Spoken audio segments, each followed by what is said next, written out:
Foxconn is making masks to actually say that we care. We're here, we're in this community, we are here to help.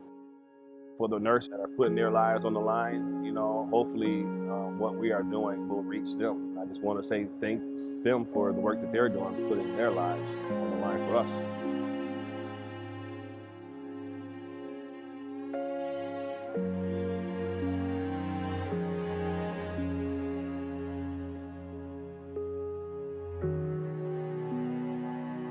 We're working so hard because there's a need for what we're doing here, right? We're making masks. There's a shortage of masks everywhere. I like to believe we're not only just making masks, we're actually saving lives.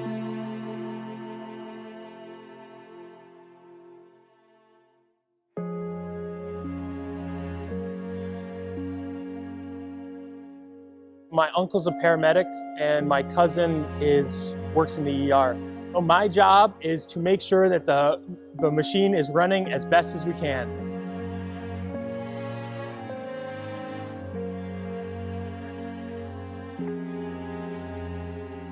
We've been spending countless hours trying to fine-tune this mask production line, and we are trying to assemble as many masks to try to help the general public in this fight against COVID-19.